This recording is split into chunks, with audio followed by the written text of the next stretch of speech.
if you're running a short-term rental business, there's one question that pops up constantly. How do I actually pay myself consistently?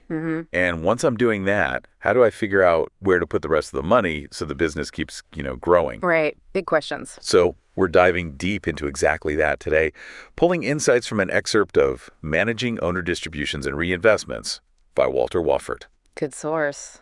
Our mission here is pretty straightforward. To give you a clear roadmap for getting paid reliably from your STR and making smart reinvestment decisions, maybe using frameworks like Profit First and tools like RelayFi. Yeah. The big problem this source helps us tackle is that confusion. Yeah. You're just pulling money out whenever the bank account looks full, or maybe not pulling it out at all. Neither is great, really. No, neither is a great long-term strategy for your personal finances or the health of the business. That's right. What's really fascinating here is how bringing intention to these financial practices, specifically how you pay yourself and handle profits, isn't just about, moving money around. Is more than that. It's absolutely fundamental to building a stable, sustainable business, and frankly, for your own peace of mind as the owner. Without a system, it's kind of chaos. Absolutely. And the source starts by tackling what seems like a simple concept, but it trips up so many people. The critical difference between your owner's pay and the business's profit. Yes. This distinction is non-negotiable. Think of owner's pay as your personal salary from the business. Okay. It's the regular, predictable amount you need to cover your personal expenses, rent, groceries, bills, everything you live on. It's compensation for the work you do operating the STR. So it should feel like a steady paycheck. Exactly. Yeah, like if you were an employee of the business, this is what you get paid for your time. Profit, on the other hand, is something totally different. Right. Not the same pool of money. Not at all. Profit is what's left after all the operating expenses are covered and after you've paid yourself your owner's pay. Okay. It's the business's reward for running efficiently and generating surplus. It's explicitly not meant for covering your personal bills or dipping into just because, you feel like it. So it's extra money. Yes. Yeah. Extra money that signals the business is healthy and can be used strategically for the future. And the source gives a really firm, quick tip on this. Do not dip into that profit account between scheduled distributions. It calls it a slippery slope. Oh, yeah. And you can immediately see why. Yeah. It just undermines the whole system. It completely breaks the discipline. You start treating it like a personal emergency fund or, a slush fund. Right. And the business never actually accumulates true profit for growth or reserves. So how do you avoid that temptation and build that crucial discipline? The source is clear. Set a consistent pay schedule. Just like employees rely on getting paid on a certain day, you as the owner should too. It removes the emotional element, the guesswork. Makes sense. So the schedule recommended in the source is pretty straightforward. Your owner's pay should be transferred from its designated sub-account, maybe called owner's pay, to your personal checking account on a regular cadence. Like clockwork. Either every 2 weeks or once a month. That's your predictable income sorted. Yep. And then profit distributions are handled separately and less often. The recommendation is quarterly, so every 3 months. Okay, quarterly for profit. And there's a specific rule for that quarterly profit distribution that ties into the profit first principle, right? Yes. You pull 50% out to enjoy, and the other 50% stays in the profit account. Okay. So not all of it comes out. No, that remaining 50% is crucial. It builds up reserves, provides a buffer, or serves as capital for larger future investments you're planning. Gotcha. This rhythm of regular owner's pay and planned quarterly profit distribution builds incredible financial discipline. It prevents those emotional withdrawals and creates a real sense of control. Okay, so we understand when to pay ourselves and distribute profit, but the next logical question is how much should that owner's pay actually be? The source acknowledges this varies widely based on your revenue and, well, your costs. It does, yeah. And it offers some general guidelines depending on where you are with your STR business. Like? If you're a newer operator just getting started, it suggests aiming for owner's pay in the range of, say, 20 to 30% of your revenue. Okay, starting point. And as the business becomes more stable, that percentage can potentially increase. For established operations, it suggests maybe 30 to 50% of revenue, although that really depends on how lean your operating expenses are. Right. Big variable there. And if you're working as a co-host or a manager for other owners, your pay is usually based on your revenue share agreement, typically falling somewhere between 15% and 30% of the gross rent. The key takeaway here, it seems, is that you don't just guess a number. The source emphasizes using the actual data from your financial tools, like RelayFi and your accounting software, to figure out what the business can safely afford to pay you consistently. Exactly. Using the numbers makes it objective. You're paying yourself based on performance and affordability, not, wishful thinking. And the goal is to grow your pay as the business grows. That's the idea. Now, it's tempting once you have profit to just take it all out, right? Yeah. But the source makes a strong case for putting money back in for growth, reinvesting. Absolutely necessary. An STR property isn't a static asset. It requires ongoing investment to remain competitive and, frankly, attractive to guests. The source lists some really smart ways to reinvest that profit.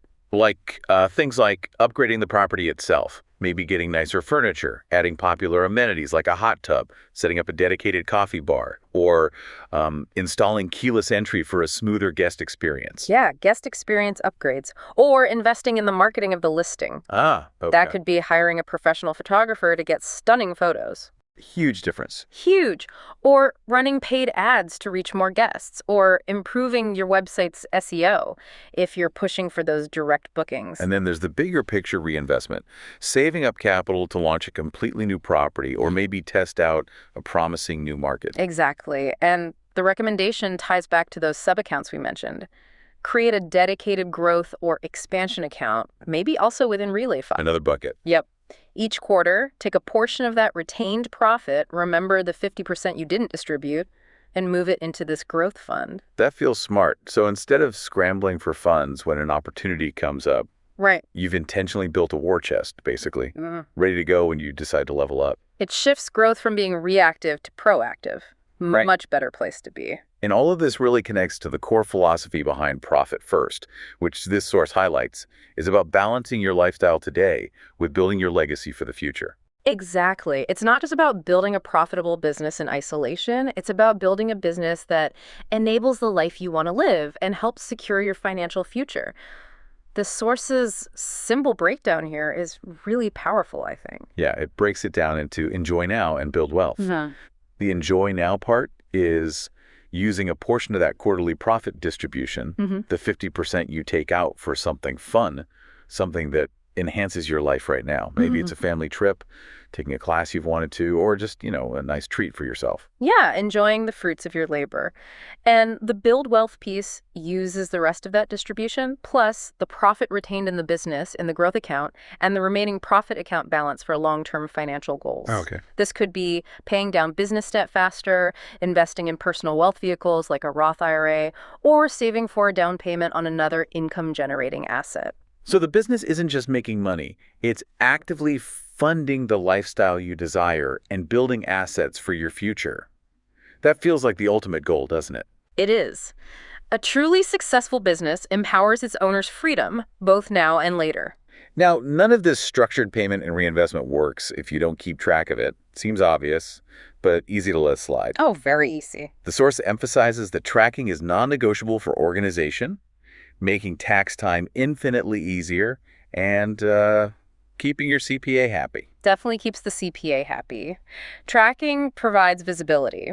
The source suggests a few ways to do this effectively. Adding clear tags or notes to your transfers within a tool like RelayFi is simple and effective. Right. Things like Q2 profit distribution or owner's pay march, just label it clearly. Definitely. And recording every single payment and transfer in your main accounting software is essential. QuickBooks, Xero, or Wave are mentioned as standard tools for this. Don't skip this step. Absolutely critical. And keeping a separate, simple tracker like a Google Sheet summarizing those quarterly payments can give you a quick overview of how much you're paying yourself over time. See the trends. Yeah, because tracking isn't just about compliance. It's how you measure progress. Right. Are you paying yourself more this year than last? Is the actual profit percentage increasing? Exactly. Gives you tangible evidence that the system is working, or maybe needs tweaking. It provides confidence in your numbers and your decisions. Huge. Finally, the source wraps up by highlighting some really common mistakes people make that can derail this whole system, the pitfalls. Yes, these are the traps to be acutely aware of.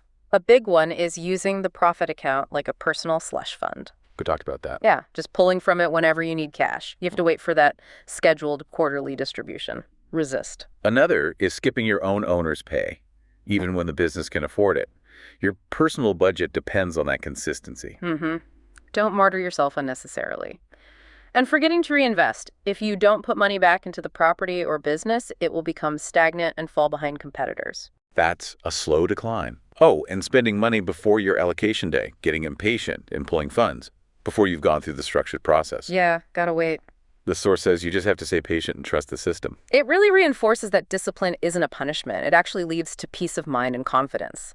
Sticking to this system is what builds a truly robust business and a more secure financial future for you, the owner. So, to bring it all together, this deep dive into Walter Wofford's insights really shows that intentionally managing owner distributions and reinvestments transforms your STR from just kind of generating revenue Right. into a powerful wealth-building machine. Yeah. Using systems and principles like RelayFi and Profit First isn't just accounting. It's strategically building both the lifestyle you want now and the legacy you're aiming for in the future. Pay yourself proudly, reinvest wisely, and track it all. You're building something truly significant. So as you reflect on your own STR business finances, maybe consider this. Are you being proactive and intentionally building both your lifestyle and your legacy with your business finances? Or are you just reacting to whatever's in the bank account today? Solutions, Walter is actually offering to help you, the listener, get a handle on this financial piece, specifically with RelayFi. Oh, extending that help offer again. Yeah, he's offering a free 45-minute Zoom call. He'll literally show you exactly how he's set up and uses RelayFi. That's generous. He mentions it took him, 45 hours to figure out his whole system? Right. He says he can save you all that trial and error, walk you through it in just 45 minutes. And you get the recording afterwards, too. Yep, he sends you the recording of the call. Super useful to refer back to. Okay, so how do people take him up on that? Same contact info as before. Text him at 601-813-4661 or shoot him an email at walterwofford@gmail.com. Critically, make sure the subject line is just help. Got it. Text or email, subject help. Walter's story really hammers home how valuable it is to learn from those failures, but also how finding tools to automate things, especially finances, can just massively cut down on stress. Yeah, freeing up mental energy. It really makes you think, doesn't it? What are the biggest friction points or time sucks in your own business or even personal finances? And how could maybe identifying and automating those free you up to focus on growth? Or maybe even help you skip some of those painful early mistakes Walter went through? That's a great question to ponder. Where can automation remove the stress and let you focus on what really matters?